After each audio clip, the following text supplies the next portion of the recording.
had this in my notes here, and I wanted to do this because I think it's very easy to forget. And listen, this isn't just because DFS hit 6 threes yesterday. It's not just because of that, okay? I think if you watch Dorian Finney-Smith play, I think it's really, really easy to like his style. I think it's really, really easy to like. You could tell he's a locker room guy right out the gate. He got a lot of respect from a lot of the players in the NBA. Of course, his own team, but other players as well. Here's why I want to spend a little time talking about Dorian Finney-Smith. I remember when this all went down, okay? It was on a Sunday. I remember I was actually at the gym, and I think it was on a Sunday. I'm almost 100% sure. And the Lakers traded for Dorian Finney-Smith. And I think it was just a matter of time before D'Angelo Russell was going to get traded from the Lakers. If you guys remember the details of the deal, the Lakers traded away D'Angelo Russell, Maxwell Lewis, 3 future second-round picks to the Nets for Dorian Finney-Smith and Shake Milton. Remember when that trade went down, and I'm like, wait a minute, DFS? The guy that was in Dallas with Luka. This is before the Luka trade had gone down. The guy that was in Dallas with Luka, who really just kind of added this, let's put it this way. Final 5 minutes of a game, DFS is in the lineup, period. And I thought, for me, I thought stylistically where the Lakers were going to go from a guy like D'Angelo Russell. Listen, I said this in the postgame show yesterday, and I'm not trying to take shots at D'Angelo Russell. I wasn't personally a fan, but I'm sure there are plenty other people out there. They like his style of a game. He'll play in Brooklyn. He could play loose. The ball's probably in his hands a lot more. I haven't been following, and it doesn't really matter to me. But how D'Angelo Russell played basketball for the Lakers, what he was in playoff games for the Lakers, and what the Lakers needed from a guy like Dorian Finney-Smith, it's a trade that I don't think is going to get as much chatter as it should. There's a big-time deal for the Lakers. I think, if you took Dorian Finney-Smith off this team, and there have been some games where he struggled from the three-point line or he's not hitting enough threes, and I've been critical of him saying, listen, I know this. I know 2 things are going to happen when DFS is in a game. I know that he's going to play defense, and I know you're never going to have to question this dude's effort or anything along those lines. But one of the additions that came with DFS is, all right, you got to also hit your threes. You're a 3-and-D guy. He was shooting 43.5% when he was in Brooklyn. That's why the Lakers made the deal for him. And he's had some games recently, and especially last night. I know he's always going to be a plus in the plus-minus. I know he's always going to have value when he's on the floor, but he's got to start hitting some of these threes as well. This is a very underrated trade that happened on December 29th, before the start of the new year, before we got to 2025.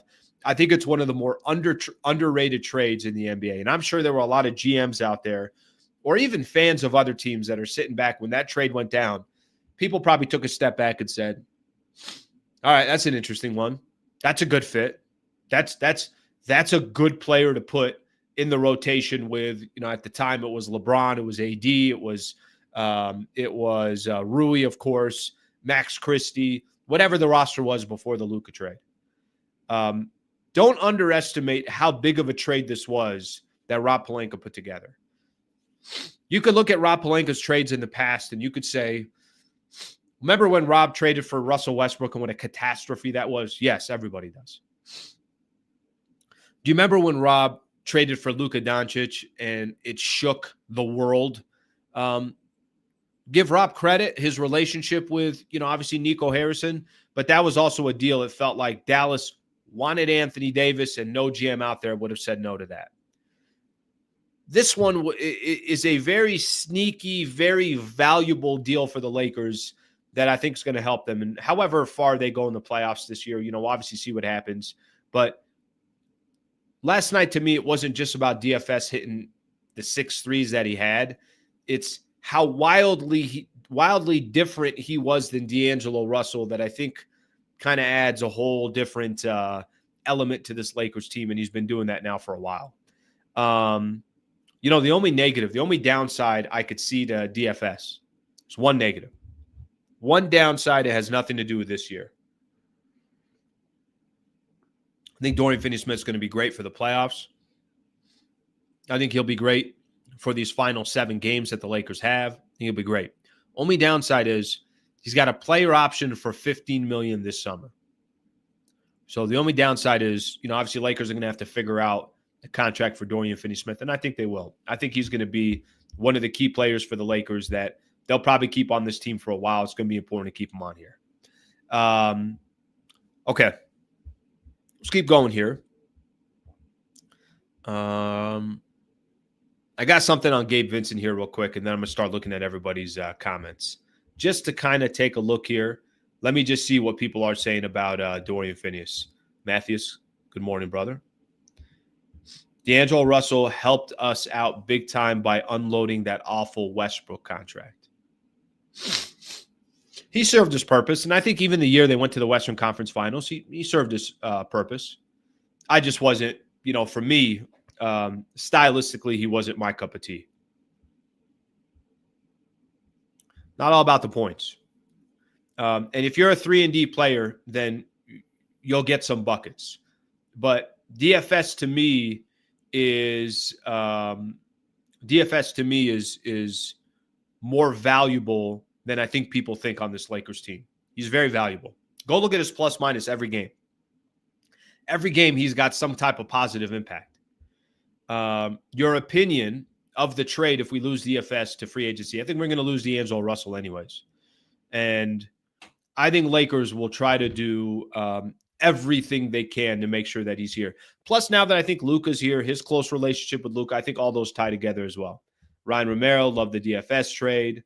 Let's see what else we got here. Oh, I'm sure a lot of teams were. They should be. Locked On Grizzlies pod were apparently pissed that they didn't get DFS at the tip. Guys, tell me a team out there that doesn't want Dorian Finney-Smith on their roster. You need players like that. You do. And I'm not telling you Lakers got all these players. I think the Rockets have players that you could look at and say, hey, that's a good guy to have for a playoff run. The Warriors got a couple of those players. Denver needs more of those players. They used to have them when they had KCP, when they had Bruce Brown, when they had Jeff Green. Got to have guys like that. Very critical to have players like that. I'm just going to kind of make this a little bit quick here on Gabe Vincent. Finally feel like you're getting your money's worth for Gabe Vincent, right? Last year, he was injured most of the year, came back for the playoffs, really didn't look like he was available, only played 11 games. The first couple of months this season, you just didn't feel like he had any impact. He has just not been that player for the Lakers that you were hoping for up until now, year 2. I would say right around February is when you started kind of feeling Gabe Vincent's presence. I was going back on this today, and I'm looking back when the Lakers signed him. 3-year, $33 million deal. He was just coming off that playoff run. He was averaging almost 13 points a game in that playoff run when Miami got to the NBA Finals in 2023. He had that series. I had it right here in the Eastern Conference Finals where he averaged 16 points a game, 48% shooting, and 51% from the three-point line. That's how he got his $33 million contract with the Lakers, and frankly, he earned it. He definitely earned it. This guy was undrafted out of UC Santa Barbara, joined the Heat back in 2020, and then just kind of earned his minutes. It's great to see him having an impact because I think what he not only did last night, but what he's done, I would say, for the last 2 months or so. Not every night. I'm not telling you it's perfect, but that kind of comes and goes with role players. But what he has been doing, I think, has been what the vision was for the front office, what the vision was for Gabe Vincent. And finally, it feels like, all right, you're getting your money's worth a little bit. So shout out to him for, obviously figuring his health, getting back mentally to where he can help the Lakers, and he certainly has been helping the Lakers. All right, let's take a look at some of the comments, and then we'll keep rolling here. I got some thoughts here on a couple of the other topics that I have in mind.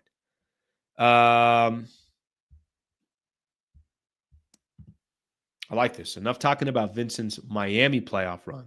It's time for a new chapter, Vincent's Laker playoff run. Yeah, we'll see. We'll see. They got to get in the playoffs, but there's certain dudes that you want to have. I think you do kind of want to have on your corner. I think that's why, they went out and signed Gabe when they did. I think that's why they did trade for Dorian Finney-Smith. That's why I think they signed Vando to that 4-year contract. He got that 4-year, 44, something along those lines. Players, got to have players like that. Got to have players like that. All right, let's see what else we got here. Everybody wishes they were Gabe. Just go to the corner and shoot threes. Didn't even have to play defense anymore. What a life. First, you better hit your threes. And second, you better be able to play a little bit of defense in the process as well. Is Gabe playing for a contract now? I don't know if he's playing for a contract, but I will tell you this.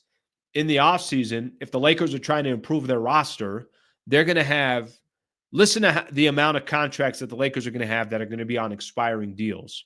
And no player is going to be safe. And this isn't even me saying that a guy like Gabe Vincent or whatever needs to be traded or something along those lines, but the Lakers are going to try and improve their roster.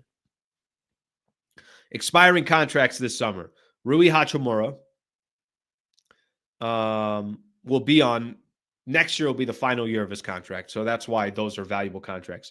Maxi Kleber, Gabe Vincent, Rui Hachimura, I'm probably missing another one or two in there, but there's going to be some players there that the Lakers have. I think Austin Reeves will be on the final year of his contract as well, and then I think he's got a player option, which he's not going to take.